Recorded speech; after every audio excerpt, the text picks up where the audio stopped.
Hola a todos y bienvenidos a un nuevo capítulo de Talking Roots de Bootstrap, donde hablamos de tecnología y el mundo del software.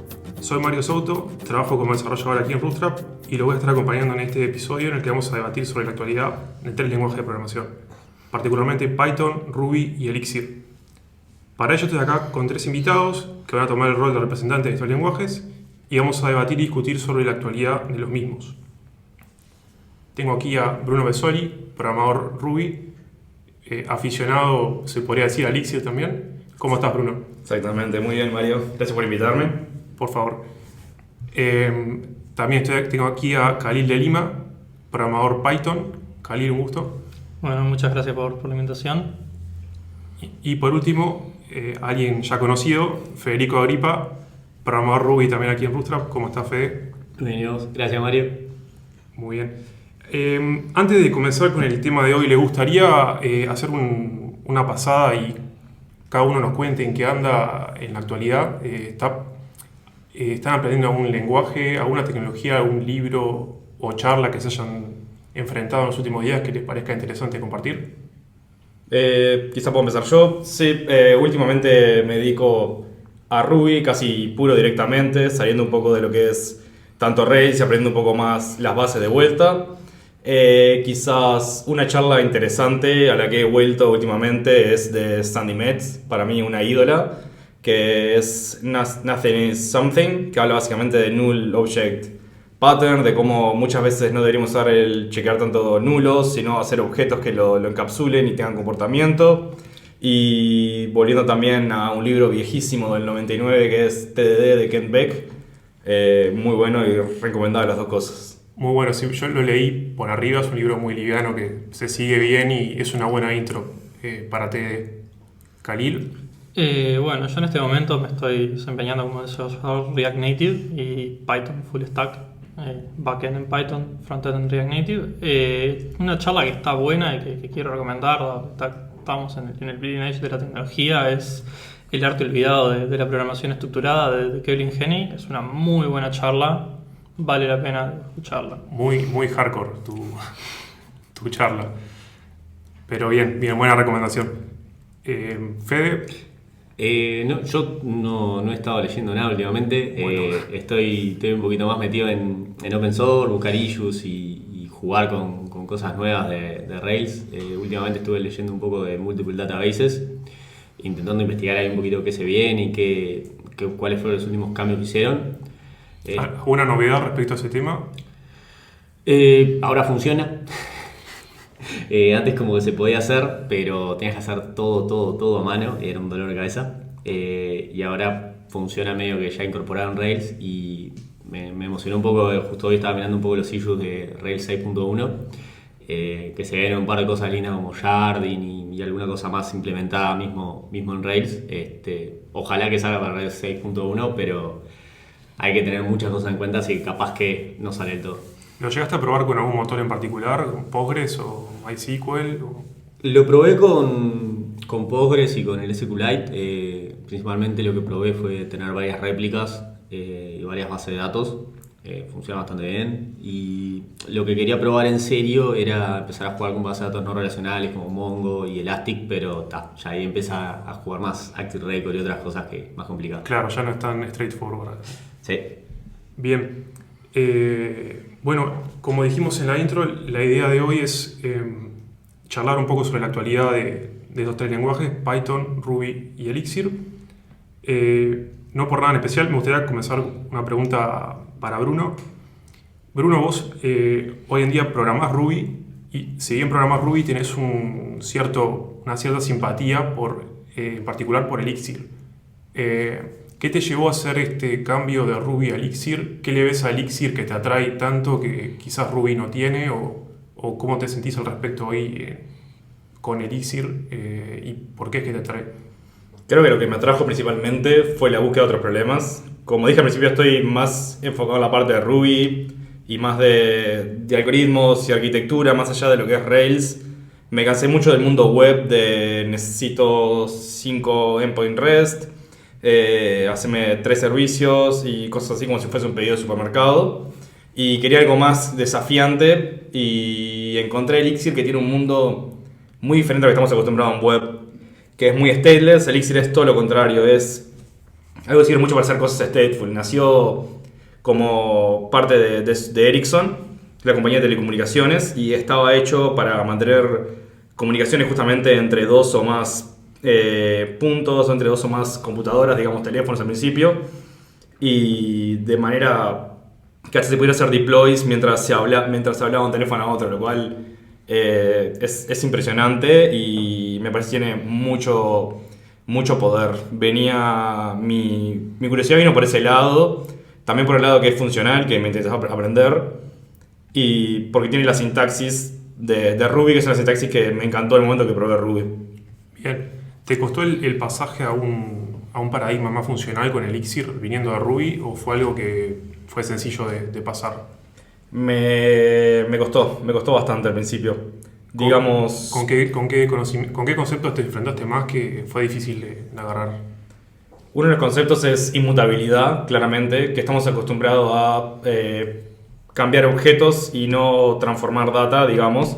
Entonces había momentos en que le aplicaba funciones a cierta data y no me guardaba el valor de retorno y no entendía por qué no funcionaba, bugs de ese estilo. También tiene una arquitectura muy diferente detrás, que es la de actores. En vez de tener concurrencia por threads, tiene como actores que serían muy fáciles, son como procesos, no sistema operativo, sino muy livianos, que se mandan mensajes entre sí y se comunican de esa manera, digamos. Eso tiene una arquitectura muy diferente a lo que estamos acostumbrados y cambió bastante la cabeza. Me costó mucho tiempo llegar a aprender eso. Bien. Fede, vos en particular haces Ruby. Te pregunto a la inversa, ¿hay un motivo en especial por qué no te haya atraído Elixir capaz todavía o es una tecnología que estás considerándola? Sin duda es algo que estoy considerando. Mi primera impresión fue un poco ese rechazo que comentaba Bruno. Y básicamente me había pasado del mundo de Rails a aprender algo de frontend, que es React. Y un poco lo que mencionaba vos, Bruno, de actores y todo eso, me suena muy parecido a los reducers de React. Y la inmutabilidad, volvemos al mundo de JS. Como que lo asocié un poco a cosas que no eran tanto de backend. Capaz es un concepto erróneo, pero es como la primera impresión. Pero sin duda es algo que tengo en el de entrar a hacer un proyecto en Elixir y probarlo antes de realmente poder opinar si es algo que está bueno o no está bueno, o me gusta o no me gusta. Bien. Khalil, algo que para cambiar un poco hacia Python, ya que venimos hablando de Ruby Elixir, algo que me llamó la atención a mí particularmente, que es un fenómeno que todavía no logro entender bien. Python ha crecido mucho en los últimos años. Capaz que es medio flojo mi argumento, pero las encuestas indican que ha crecido mucho, que está siendo muy adoptado. Como programador Python, que lo ves desde adentro, ¿por qué te parece que se está dando esto? ¿Lo atribuís solamente a Machine Learning o es algo, le ves alguna otra causa? Y principalmente en realidad me parece que Python lo que tuvo suerte, ¿no? O sea, si vos en realidad, por ejemplo, googleás las estadísticas de búsqueda de Google, nomás de Python y de cosas relacionadas a Python, vas a ver, por ejemplo, que es bastante distinto a lo que pasó con Ruby, que cuando salió Rails tuvo un boom en el que se despegó y después de ahí empezó a caer. Y Python no, Python desde que salió, más allá por los 2000, por ahí, fue creciendo de a poquito, a poquito. Y para mí lo que tuvo de suerte fue que se metió en el nicho de gente que capaz que no le interesaba programar. O sea, necesito resolver un problema con herramientas computacionales, pero no me interesa programar, o sea, no quiero ser un programador. Y esa gente empezó a hacer cosas para Python y eso terminó en que después había cosas para Python hechas. Como había cosas hechas, la gente lo usaba más porque podías importar básicamente la solución a tu problema y de vuelta, si no te interesa programar, importar la solución a tu problema, que es más o menos lo que pasa en Machine Learning, y vos te encargas de hacer la matemática. Y una cosa con eso de Machine Learning también que decís es que Python es un mundo mucho más grande que Machine Learning. De hecho, yo, por ejemplo, sé Python y no sé Machine Learning. Claro.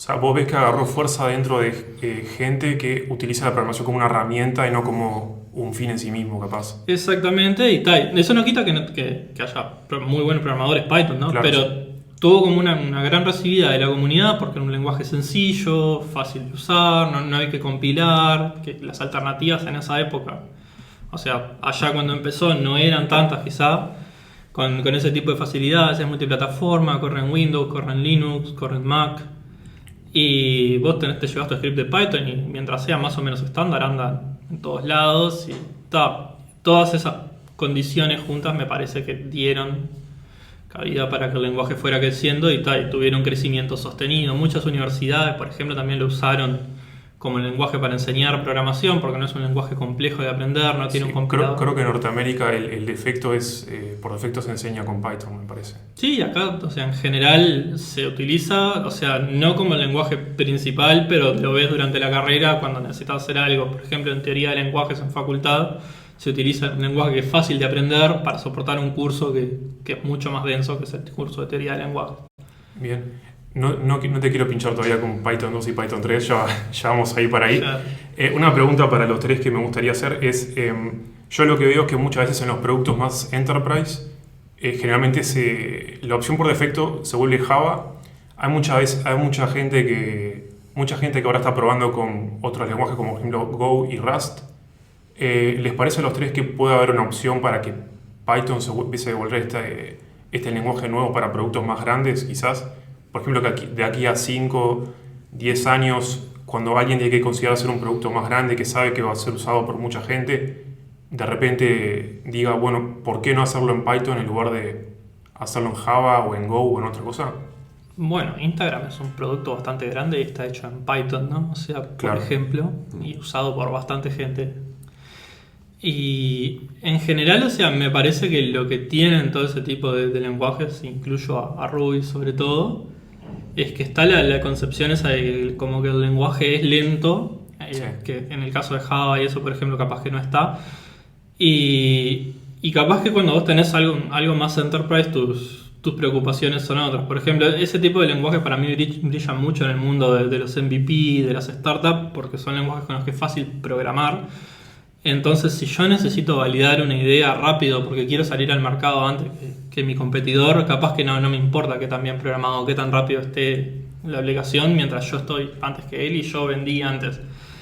Bien. Y en una aplicación más de corte de enterprise, capaz que importan otras cosas como la seguridad, como otro tipo de cosas, que no es que Python o Ruby o esos lenguajes no las tengan, pero hay que trabajar un poco más y en los otros vienen como garantidas de cierta manera. Sí, el otro día en una charla con un cliente me pasaba eso, que la persona me decía, no, porque fíjate, porque algo más enterprise, yo quiero algo como .NET, me decía. No como Ruby o Rails que lo usan para MVPs o para productos chicos que después se queda corto. Digo, no, pará. Se queda corto si lo programás con los codos o si lo programás sin pensar. Ese es un buen tema. ¿Es un tema únicamente del lenguaje o también influyen otras cosas, como por ejemplo la arquitectura? Si tu arquitectura es mala, seguramente no importa el lenguaje, tu sistema no esté bueno, ¿no? No, o sea, para mí es un paso antes, no iría tanto a la arquitectura, era como decía Khalil, es más a diseño y a saber programar.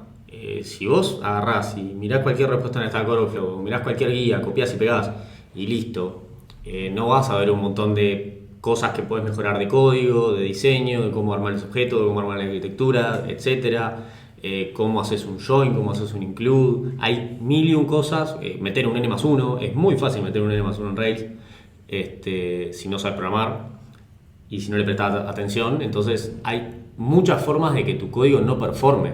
Claro. Pero de ahí a decir que Ruby o Rails es lento, me parece una barbaridad. Creo también que otro punto que influencia mucho es el tema arcaico de los tipos, de si es un lenguaje tipado o no tipado. La gente de Enterprise en general lo requiere que sea tipado, no le gusta algo que sea dinámico, que tenga tag typing como Ruby, Python.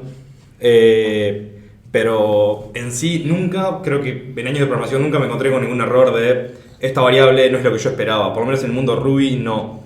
No es por Ruby en sí, sino por la idea de hacer test que tenemos en Rails ya inculcada desde que haces Rails New y tenés un framework de test arriba para hacer todos los tests. Sí, además de eso es probable que haces. O sea, si llega nueva producción es porque la cagaste en otro lado, no es porque el lenguaje es malo. Sí, yo creo que creo que es cierto esa concepción que decías vos, Bruno, que del mundo de Enterprise, que si se usan tipos es mejor o es menos factible que hagas errores a que si no usas tipos. Que sí, claramente tenés el tema del compilador que te chequea muchos errores, pero si vos acompañás todo eso con una batería de test que te respaldan, es muy difícil que errores tontos, como por ejemplo una variable que tiene un tipo que no es, lleguen a producción, digamos. Y lo feo es que también muchas veces la gente piensa que el compilador reemplaza los tests. Estaba, por ejemplo, el mundo de Elm, que es una alternativa a JavaScript. Fede se agarra la cabeza. Sí, tengo flashback de R con él. Pero lo divertido es, viendo una charla de Elm, que mencionaba mucho el tema del compilador y cómo ayudaba, pero nunca mencionaba los tests. Y está muy bien, o sea, nunca vas a tener un problema de, opa, yo esperaba un int y me llegó un string, pero si le llega un int y haces la cosa equivocada, las clases no están mal, el bug es todavía peor. O sea, claro, sí. Me parece mucho en el mundo de Enterprise pasa eso también. Y he visto mucho, sobre todo .NET, que estoy bastante cerca por gente que conozco, por facultad. Hacen test muy unit testing y nunca llegan a probar el total de la aplicación. Yo me siento 100% confiado del código que hago en Rails, muchas veces, sin siquiera correr el servidor, sin tener que probarlo. Simplemente test, TDD, termino de hacerlo, tengo 100% de coverage, estoy completamente seguro que funciona, pusheo y listo. ¿Y problema del frontend? Siempre. Bien. Khalil, vos mencionabas que en Instagram se usa Python y Django. Yo creo que hay una charla a la pasada. ¿Sabés de algún problema de performance que hayan tenido o alguna estrategia que hayan utilizado para manejar Django a ese nivel? Sí, hay una charla muy buena que la da Carl Mayer, que es un tipo que trabaja ahí en Instagram. ¿Es la charla que hablan de la foto, perdón que te interrumpí, de la foto de Justin Bieber? Sí, esa misma.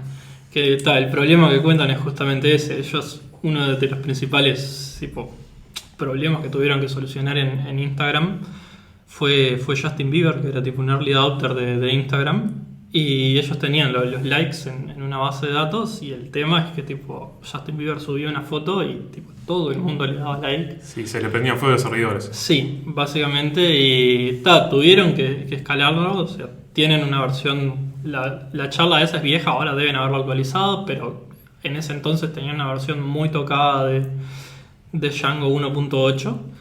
Y sí, o sea, lo que tiene de bueno Django en general para mí es que te da todas las baterías para hacer esas cosas, pero si vos necesitas extenderlo un poco más, no es difícil reemplazar un módulo por otro y en ese sentido podés cambiar algo por tu solución más a medida. Otro ejemplo que tuvieron ahí a ese nivel es que cuando ellos están desarrollando, hacer un archivo, editar un archivo, demora 2 minutos en levantar el servidor de vuelta cada vez que introducís un cambio ahí. Sí. O sea, probando en tu máquina, ¿viste? Estás trabajando, localhost, guardás el archivo, 2 minutos para que levantes el servidor. Y era medio difícil desarrollar con eso, entonces lo que hicieron fue una especie de chequeo estático de los archivos para saber qué archivos recargar y qué archivos no, en vez de levantar todo. Esas cosas, por ejemplo, son problemas ahí de...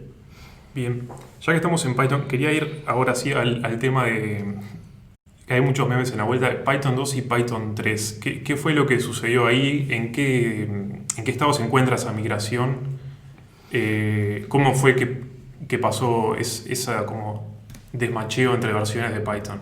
Y eso, qué problema, tema polémico. Básicamente lo que pasó ahí, por lo menos a mi entender, fue una subestimación del uso que tenía Python 2 en la vida real.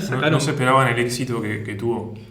No, o sea, básicamente había mucho más gente que usaba Python 2 de la que esperaban.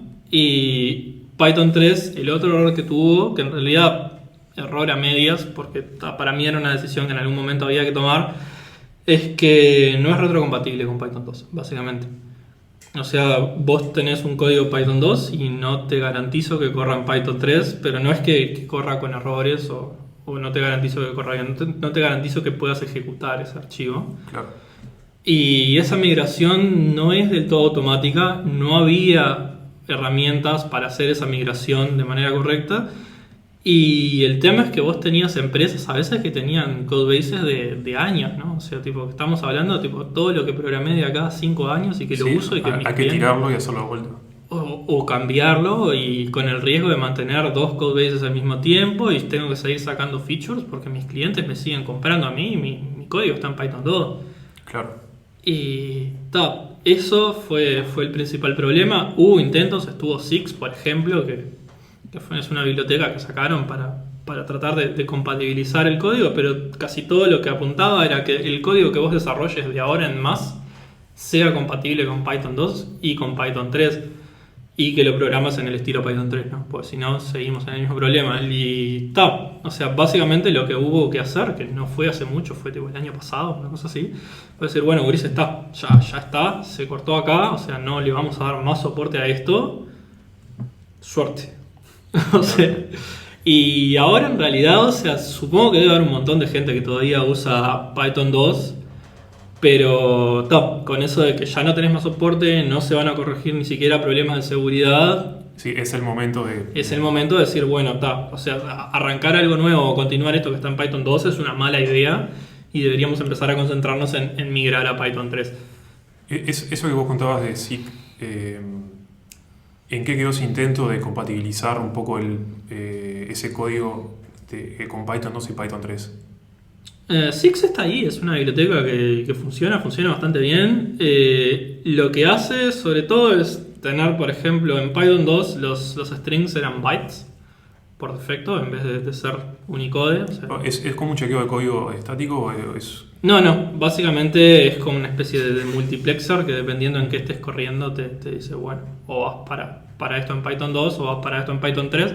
Claro. Python tiene una cosa que se llama Future, que es una especie de biblioteca que tiene todos los backports. Vos, por ejemplo, estás en la versión 3.5 de Python, pero necesitas usar una feature que sale en la versión 3.7, entonces le das from future, import y esa funcionalidad y esa funcionalidad funciona como si estuvieras en la última versión. El tema con eso es que no podés portear todo por ahí y Six utiliza eso sobre todo para tener, yo que sé, por ejemplo, strings Unicode de Python 3, pero en Python 2 y los manejas, todo ese tipo de cosas y como que vos programás como si fuera Python 3 y tenés como una suerte de compatibilidad con Python 2 también. Bien, les quería hacer una pregunta que aplica a los tres lenguajes y también creo que a cualquier lenguaje de la industria. Es el tema de los microframeworks y los frameworks más completos. Por ejemplo, Ruby tiene Rails y Sinatra y un sinfín de microframeworks más. Python tiene a Flask y a Django. Y Elixir tiene a Phoenix y uno que googleé que se llama Sugar, por ejemplo. Quería saber qué opinaban ustedes. Microframeworks sí, no. ¿De qué lado están? ¿Qué sensación tienen con estos paradigmas? Yo estoy muy a favor de los grandes frameworks. Me parece que solucionan muchos problemas comunes que vas a tener en el futuro. En caso de Elixir, por ejemplo, son Phoenix y Cowboy, es el otro que conozco. Lo bueno ahí es que son sumamente performantes los dos, al punto que pueden recibir millones de requests por minuto y tranquilamente en cualquier máquina. Es una de las grandes habilidades de Elixir. Y me parece que lo que se habla siempre es matar un mosquito con una bazooka, pero es mucho por saber usar el gran framework o no. En sí me parece que eso es lo que dificulta a la gente, pero una vez que aprendes a usar Rails, la verdad no volvería a Sinatra porque sé que terminaría haciendo lo mismo, sobre todo en un contexto web. Al fin termina siendo siempre MVC, termina siendo una carpeta de modelos, una de controllers y una de vistas. Templates le puedes llamar diferente, en vez de modelos puedes tener repositorios, puedes cambiar lo que quieras, pero va a ser MVC al fin y al cabo, la arquitectura va a ser media parecida y vas a terminar reconstruyendo muchas cosas. Por ejemplo, hablamos de los tests hoy, cómo limpiar la base de datos. Es un gran tema que hay que solucionarlo, también hay que hacer un setup. Cómo correr test en paralelo, si ya en Framework puedes subir muchas cosas de esas, está muy bueno. Renderizar vistas, las convenciones de Rails están muy buenas, que al principio parecen medias mágicas, pero terminan siendo buenísimas. Cargado, hot reloading, todo ese tipo de cosas en general los microframeworks no lo solucionan. El único punto en el que estoy a favor es cuando haces microservicios. Creo que... No recuerdo quién era que tenía el concepto de una pizza por equipo, algo así. Que Amazon, ahí va, que son pocas personas trabajando. Y bueno, ahí capaz sí tiene más sentido, porque no vas a precisar usar todas las cosas del framework y capaz que te mata en performance. Y capaz que tiene más sentido, pero en general estoy muy a favor de los grandes frameworks. Viniendo del mundo Rails, ¿cómo te resultó entrar a Phoenix? ¿Fue sencillo o hay una cierta curva de aprendizaje también? Phoenix hizo un gran cambio en un momento que fue empezar a usar algo más parecido a Domain Driven Design, donde se tiene módulos. Si miras del lado de Django, es muy parecido a tener las apps que tiene. Y eso fue un gran cambio que está muy bueno. A diferencia de Rails, donde tienes todos los modelos en una sola carpeta y todos los servicios en una sola carpeta y los controllers más o menos ahí, acá tenés que agrupar funcionalidad de dominio. Por ejemplo, todo lo que es autenticación estaría dentro de, por ejemplo, accounts. Todo lo que sería el dominio de marketing podría estar dentro de marketing. Y compartir ciertos modelos, hacer interfaces entre los dominios para poder hablarse y poder separarlo luego en pequeñas partes del código más reutilizables. Ya te da una modularización por defecto, digamos. Exactamente, sí. Bien. Fede, sobre este tema de modularización de Rails que decía Bruno, o el tema de los microframeworks y frameworks más completos. En cuanto a los microframeworks, no tengo mucha postura, o sea, me gustó lo que dice Bruno de cada uno con su pizza. Si vos tenés algo chico, hacer el microframework que quieras, capaz que tenés justamente el concepto de no matar un mosquito con una bazooka. Tenés que hacer algo muy concreto y te sirve por un tema de performance, y Rails te viene con son 7, 8 módulos gigantes, uno para mails, uno para WebSockets. O sea, son muchas cosas que trae, las cuales están para mí tremendas. Justamente no reinventes la rueda, es por eso que me quedo con Rails. Probablemente si estás escribiendo mucho código es que estás haciendo algo mal, porque ya está casi todo inventado, y si lo estás escribiendo mucho porque te estás reinventando algo. Si no, es que estás encontrando un issue, estás abriendo un issue y estás contribuyendo de vuelta. Pero para casi todo lo que es el mundo web, sí, me quedo con un solo framework, y los micro frameworks no le veo mucho valor. Habría que empezar a analizar si es mantenibilidad, performance o qué atributo de calidad está favoreciendo por el uso específico de ese micro framework, y ahí capaz que lo justifica. Llevado a eso de, bueno, ahí tenés como microservicios capaz, si querés, o engines, que son las apps que decía Bruno dentro de Rails. Me parece que es un debe que tiene. Está el concepto de engines, que es la modularización, pero no está muy fácil de usar, implementar e integrar a una app que vos ya tenés. Hoy en día el tema de los engines de Rails es un poco el approach que tomó Phoenix para modularizar. ¿Es similar o no necesariamente? El de Rails es más bien, más allá de cómo adaptas, cómo modularizas el código, también lo toma como mini librerías cada una. Perdón, bibliotecas. Gracias. Como bibliotecas que cada uno se acopla al resto de Rails y se cargan arriba. Phoenix es simplemente lo que dijo es dividirlo en módulos, todo de funciones, yo después agarro tus funciones y las corro. Simplemente eso, es una manera muy sencilla de hacerlo y viene por defecto hecho. Es como más independiente. Exactamente, sí. A diferencia de los engines de Rails que son bastante más acoplados y sigue siendo Rails. Lo de Phoenix es Elixir puro, la parte que te toca de Business Logic. Lo creo que está bueno porque la podés mover a otro lado. Claro. Y no tenés ningún problema. En Rails creo que te acoplas más y hay grandes temas de los engines. Sí, Rails, el tema de las rutas principalmente, de que empiezas a pelear con rutas de un engine contra rutas tuyas, con rutas de otro engine y rutas de una gema. Es un quilombo. Y es algo que todavía no está muy bien resuelto. Para mí no, o por lo menos yo no he encontrado mucha forma. Es algo que perdió soporte en el tiempo. O sea, es algo que existe desde Rails 3, creo, que se implementó.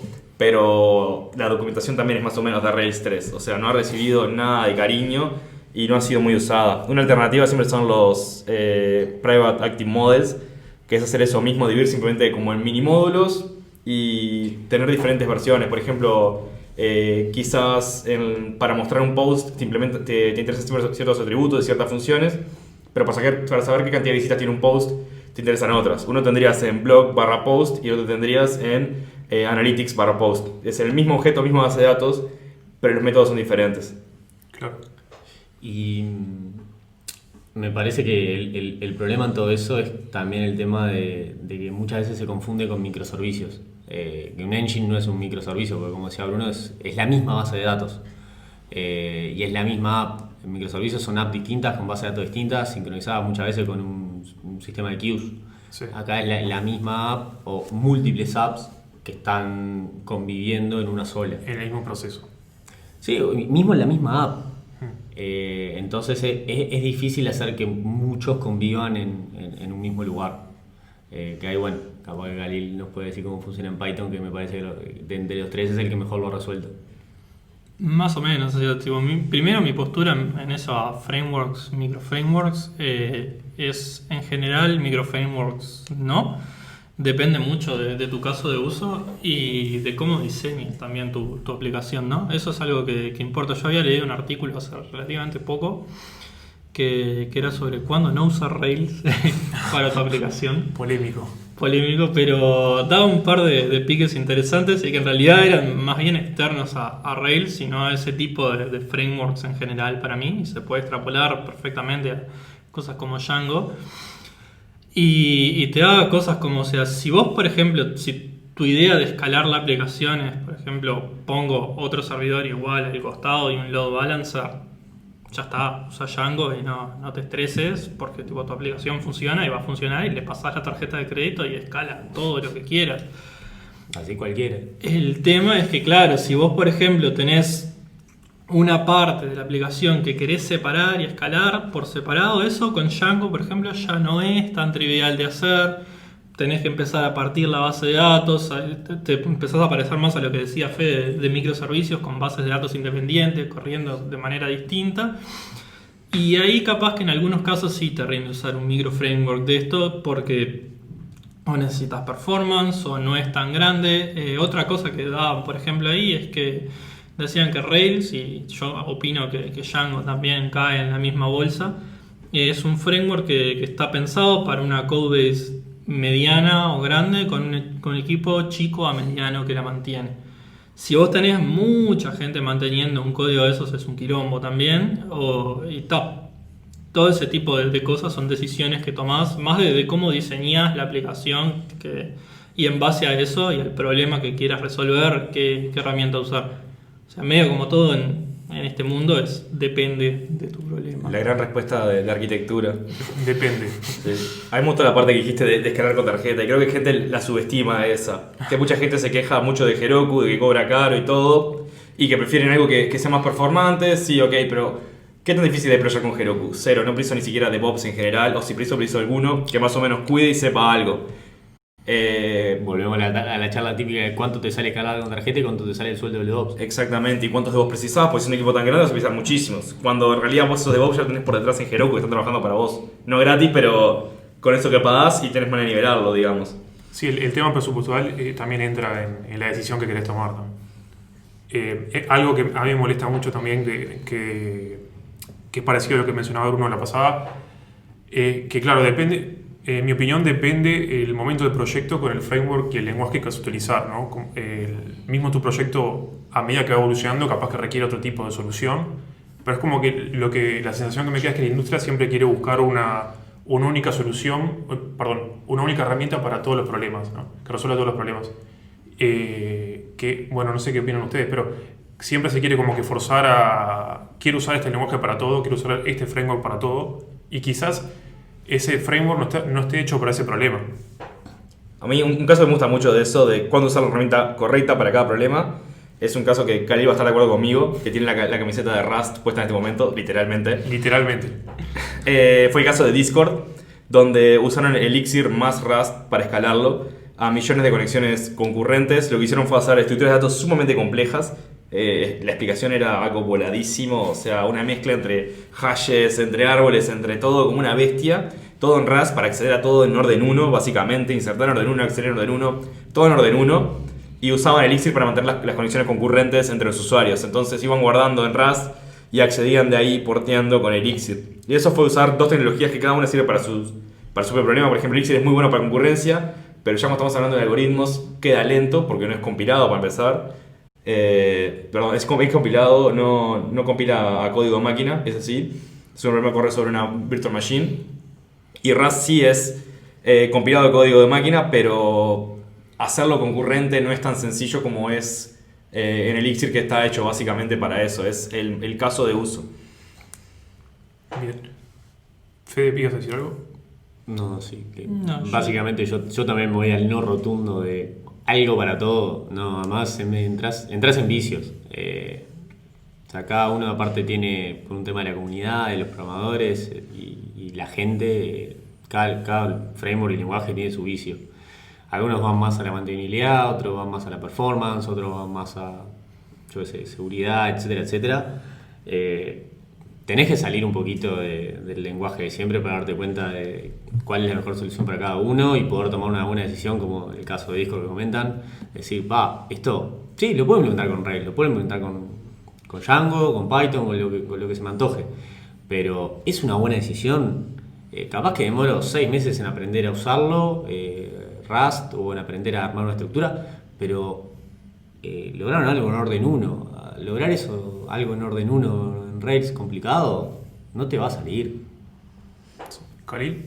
No, una cosa que es importante agregar ahí es que también, o sea, Discord tenían esos problemas porque son Discord, ¿no? Y eso también es una cosa que nosotros a veces como ingenieros nos olvidamos un poco, que es que, o sea, nosotros resolvemos problemas y si el problema de la persona, o sea, con la que estás trabajando no es necesito acceder a esto en orden 1, como le pasaba a Discord, porque tipo se te cambia una lista de usuarios conectados y tenés que actualizar 80 en tiempo real y tiene que andar bien y porque rápido es Discord. y no consumir ancho de banda porque estás jugando, sí, bárbaro, tenés que usar ese tipo de herramienta, pero capaz que a vos, o sea, tipo, esa performance no la estás invirtiendo donde debes, que capaz que es en velocidad de desarrollo, porque en otro negocio vos lo que necesitas es sacar features. Y por ejemplo, lenguajes como Python o como Rails, o sea, sí son lentos, son mucho más lentos que por ejemplo cosas como Node.js, que es otra cosa que es muy popular en este momento. O sea, sí, está bien, yo te la llevo, es dos veces más lento, o sea, en órdenes de magnitud, pero yo sigo respondiendo más o menos al mismo tiempo que alguien me manda un request, o sea que en realidad, si la limitante ahí es la conexión a internet, por ejemplo, ¿por qué tengo que ser más rápido si soy lo suficientemente rápido y encima me es más fácil desarrollar? Capaz que esa velocidad te la gano en que, pero yo saqué la feature antes. Sí, yo creo que la máxima expresión de lo que decís vos, Khalil, es lo que pasó con Rails y Twitter, porque a Twitter no le funcionó Rails, vaya uno a saber bien por qué, porque hay que conocer la interna. A nadie entonces le sirve Rails, ¿no? Como que toda la industria empezó a bastardear a Rails por esa experiencia. Entonces, como a Twitter no le sirve a nadie cuando sabemos que Twitter es un monstruo, ¿no?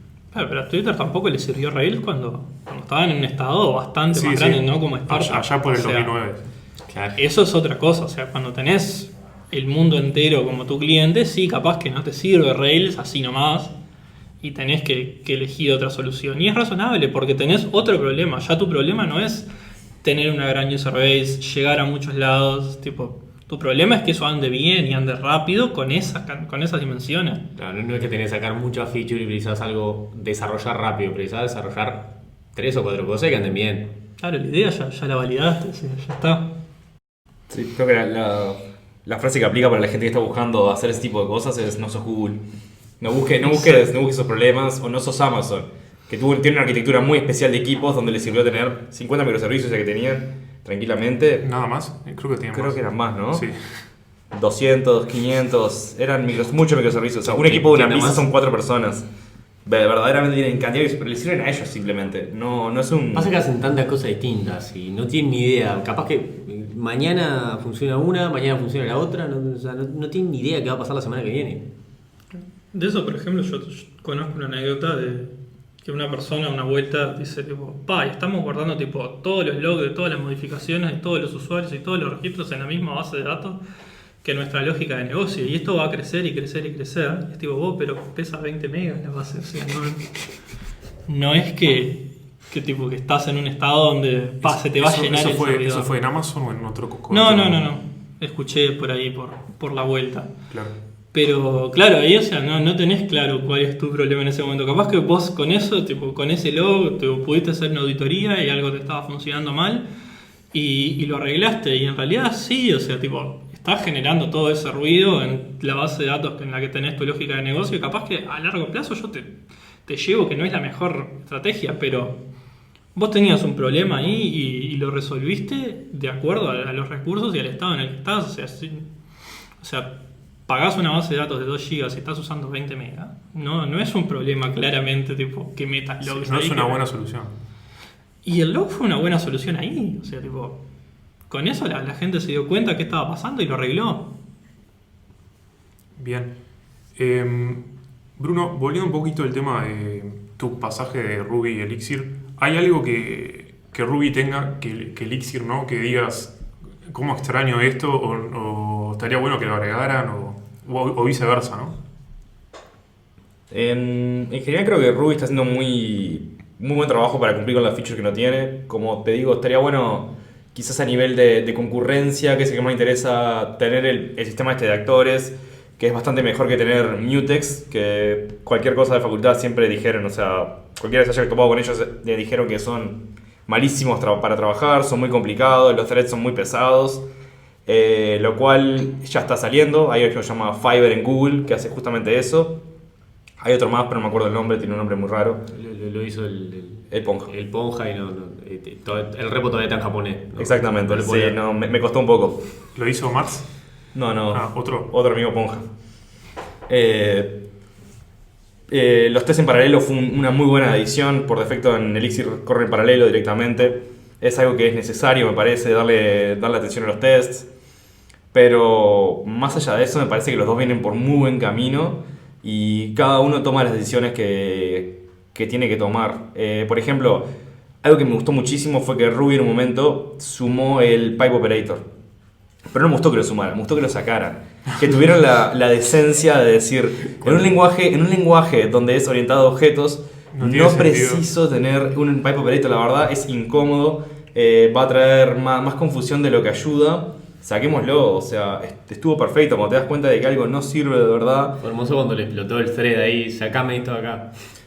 Exactamente, pero es tener mucha humildad para decir, bueno, hice algo, está bien, le dediqué tiempo, todo, pero no es lo que yo esperaba. No lo quiere nadie. Exactamente. ¿Pasó hace mucho eso? Menos ¿Un mes? Un año capaz. ¿Un año ya? Un año. Un poquito menos de un año, sí. Ahora está muy bueno, por ejemplo, el tema de pattern matching que sumaron. Pero estaría bueno... Siguen discutiendo el instancia val, method missing, etcétera, etcétera. Exactamente. Hay muchos más casos de uso que capaz que estaría bueno sumarlos, pero está bueno que prueben cosas que son más del mundo funcional en un mundo orientado a objetos, porque muchas veces te suma. O sea, ayuda a que el código sea más prolijo y es lo que todo el mundo quiere al final. Claro. Sí, creo que es algo que sucede mucho últimamente, que como que todos los lenguajes tienden a copiar unos a otros, más que nada estos features como por ejemplo el pipe operator y... Sí, yo creo que depende. Por ejemplo, yo me acuerdo que leí una entrevista que le hicieron al creador de Ruby, que justamente le preguntaban esto. ¿Qué le respondes a la gente cuando te vienen y te dicen, che, salió esta feature que está tremenda en JavaScript, ¿me la sumás? No, ni loco. Contesta. Ruby. No es Ruby, es... Decime qué feature querés. ¿Por qué la querés? ¿Porque está de moda? ¿Porque la querés realmente en el lenguaje? ¿Qué problema te resuelve? O sea, pensá antes de preguntar y antes de pedir. Un poco lo que estamos hablando hoy de elegir el lenguaje correcto para el problema correcto. O sea, no me pidas algo por moda. O sea, estás programando, no estás haciendo diseño interiores. Tiene sentido con la filosofía que ya viene siguiendo el lenguaje. Tiene que ser algo que vos digas, esto sale de manera natural usando el lenguaje, o sea, el lenguaje me lleva a pensar de esta manera. Entonces, por ejemplo, pasa con Elixir y el pattern matching, y yo que sé, definís varias funciones, o sea, la misma función varias veces, y eso tipo sale de manera natural por cómo está estructurado el lenguaje para eso. El pattern matching, por ejemplo, en Rust, que también lo tiene, es distinto, pero es natural a cómo está construido el lenguaje. Y eso para mí es lo que no tenés que perder ahí. O sea, tipo, si vos mañana me decís, quiero meter arrow functions en Python, no. O sea, Claro, ¿qué te suma la run function? o sea, capaz que podés mejorar la sintaxis de las lambdas que ya tenés, tipo que le falta un poquito todavía, y tener algo similar, pero usar las construcciones que ya tenés, porque están ahí y están buenas, y hay gente que está acostumbrada a escribir así y a pensar de esa manera. Cada lenguaje tiene su propio encanto, digamos. Pero además, o sea, no tenés que intentar convertir como si estuviéramos jugando a Age of Empires con el macaquito y al de JS para que venga a programar en Rails. O al de Elixir para que venga a programar en Rails. Estás programando en Rails, ¿no te gusta? Ahí tienes otro lenguaje, andá a otro lenguaje. Claro, hay chiquicientos lenguajes más. Ese es el gran omakase de DHH. También. Que lo que hablaba es, vos cuando vas a un lugar de sushi, siguiendo con metáforas japonesas, tenés un menú que es omakase, que directamente vos confías en el chef para que te dé lo que él piensa que es mejor. Me gusta un framework grande también que sea opinionado. Como es Rails. Lo que dijo DHH es, yo conozco que esto es lo mejor por mi experiencia y yo te lo voy a dar. O sea, vos venís acá a comer sushi, yo te voy a dar el mejor sushi que conozco yo. En mi opinión, claramente, siempre, puedo equivocar. Si vos querías un pancho y venís a comer un sushi, estás en el lugar equivocado. Discúlpame. Claramente, ahí está la puerta, te puedo decir. Eso surgió mucho de ese tipo de discusiones, de que la gente quería 1000 features, que no me gusta para este lado, a mí me gusta para aquel, no sé qué. Y bueno, por eso no se discute más. Este es mi framework, o por lo menos yo lo estoy liderando. Las decisiones las tomo yo. Y básicamente les voy a dar lo que me parezca que sea mejor. Para Loco Convenciones fueron lo mejor. Es algo que es muy discutido hasta el día de hoy. Cómo no te deja ir para un lado o para otro. Mentira. Igual últimamente está empezando a perder. Con DHH está muy dedicado a los negocios. Está más para la plata que para... Para los mails. Ahora, Está para los mails y no para programar Ruby. bien. Bueno, creo que fue una charla muy linda. Estamos medios pasados de tiempo, me parece. ¿Quieren cerrar con algún mensaje en particular ustedes? Yo tengo que promocionar a mi Elixir, que es el menos conocido. Está bueno darle una chance y ver algún video. Tiene muchas cosas interesantes. Capaz que como último dato que está muy bueno es LiveView, que también se viene ahora con Stimulus Reflex en Rails, que es una buena manera de programar con WebSockets, en vez de hacer request response y cambiar el estado en el servidor y que el frontend haga una mímica de ese estado. Está Puppet en Django también, que es la misma idea. Eso es algo muy bueno que está viniendo y me parece que va a cambiar mucho el paradigma en el que programamos. Yo pensaba, por ejemplo, también, si se acuerdan, antes se programaban muchas aplicaciones de consola y cuando vino la web destruyó completamente todo lo que se había hecho hasta el momento. También estaba pensando hace años de que eso nunca va más a pasar. ¿Para qué estoy programando tan bien si al fin y al cabo, no sé, escondiendo bases de datos y escondiendo implementaciones y cosas de esas y la web no va a cambiar? Y cabe la chance de que cambie muchísimo en los próximos años y de que todo lo que hayamos hecho les cambie como le pasó a esa gente, que básicamente fue un paradigma a otro nada que ver. ¿Por qué decís eso que puede llegar a cambiar la web? ¿Por algo en particular? Básicamente porque si vos tenés una web más, se llama algo así como stateful web, que en vez de tener vos request response, mantenés siempre un socket conectado. Eso hace que vos tengas que tener todos los usuarios conectados al mismo tiempo. Lo cual requiere un lenguaje también que mantenga eso. Es una cosa que me llama Elixir. Es uno de los pocos lenguajes que puede mantenerte 2 millones de conexiones simultáneas sin cerrar ningún socket. En Rails creo que con 2 morís. 5 creo que es el default de Puma, pero sí, es una breve. 5 usuarios en la aplicación. Y es una manera muy buena de programar, muy rápida, que se ha perdido en el último tiempo. O sea, del rapid development que teníamos en Rails se ha perdido porque ahora tenés que hacer una API más un frontend, lo cual tiene otras ventajas, pero tiene esa desventaja. Y es algo que se podría volver a ganar y algo que te hace cambiar cómo pensás, pues no pensás más un MVC, o más bien lo puedes hacer bien al MVC, que tenía otro patrón al principio que era más de observer y no tanto ahora como que pide un lado y te iba el otro. Sino cuando hay cambios yo te los puedo pushear directamente, entonces siempre puedes estar con la interfaz actualizada al 100% y no tenés que estar haciendo polling y cosas del estilo, digamos. Es algo que incluye mucho más cosas y que está bueno darle una chance. Sí, yo creo que, o sea, amerita una oportunidad ahora Elixir. Al principio estaba un poquito reacio por la forma de escribirlo y que no le veía mucho el caso de uso. Ahora, con Stimulus y un par de cosas más, es como que apareció un caso de uso y apareció algo interesante para hacer. Y de vuelta, es en ciertos casos que vos tenés que pensás que podés tener mucha cantidad de usuarios y capaz te conviene hacer un MVP en eso o probar ya directamente en Elixir. Pero no considero que tenga el nivel de madurez para decir, bueno, a partir de ahora como se va a venir todo con Elixir, hago todo con Elixir. No te apures. Claro. Otra cosa también es que la web cambió mucho desde lo que era cuando salieron Rails y Django, sobre todo, que son más o menos de la misma época. Sí. O sea, creo que son tipo 2009, una cosa así, por ahí. La web en temas arquitectónicos cambió un montón, o sea, y la filosofía de qué es una web, o sea, y la web en general, o sea, no qué es una web, qué es la web en general cambió. O sea, en ese momento vos pensás que en realidad la mayoría de las aplicaciones en una web que tenía eran básicamente un servidor y un montón de navegadores o algún tipo de aplicación que pedían datos. Sí, y era casi todo O sea, Enterprise también. Sí, pero era eso, o sea, o vos mantenías una conexión por VPN, una cosa así, tenías una base de datos, o si no, tenías una aplicación basada en HTML, CSS, con alguna lógica de servidor, que lo que hacía te comunicas a través de un request y un response. Ahora con todo el tema de las apps, del tema del Internet of Things también, que es algo que se está moviendo bastante, vos tenés una web mucho más descentralizada, donde vos en realidad tenés un montón de dispositivos al mismo tiempo que se están comunicando en tiempo real, que hacen un montón de cosas, y pasa en realidad que en realidad hay frameworks que no están pensados para eso. A Rails le pasa, o sea, que salió HTTP2 y tenían tremendo quilombo con eso. Yo me quedo bastante conforme con cómo van respondiendo a la comunidad y a todos sus pedidos. Claro, pero por Pero a ver, lo viene corriendo atrás. Viene corriendo atrás. Una cosa que pasó con Phoenix, por ejemplo, es que tipo todas esas cosas las contempla desde el día 1. También vamos a decir la verdad de todo esto. El creador de Phoenix mágicamente es un ex Core Rails que se cansó de todas esas cosas y abrió su propio framework. Y el segundo es el de ASM, que es otro de los locos más zarpados de la comunidad Rails.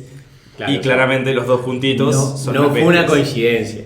Claramente. No, pero o sea, fue, bueno, ahora que tenemos esto y que cambió el paradigma, capaz que la idea, la solución es esa, es vamos a pensar cómo Claro, hacemos por algo eso con esto. yo vuelvo al mismo tema, es la comunidad y tiene que haber gente que entienda por dónde va la cosa.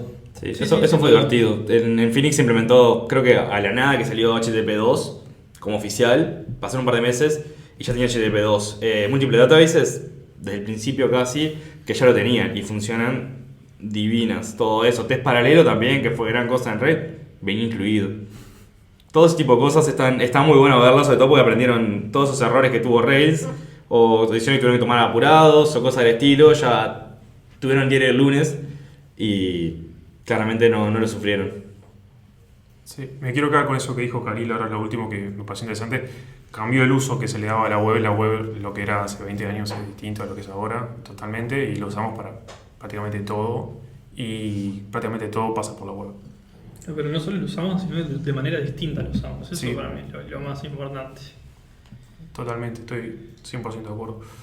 Bien, bueno, esto ha sido todo, un nuevo episodio de Talking Roots.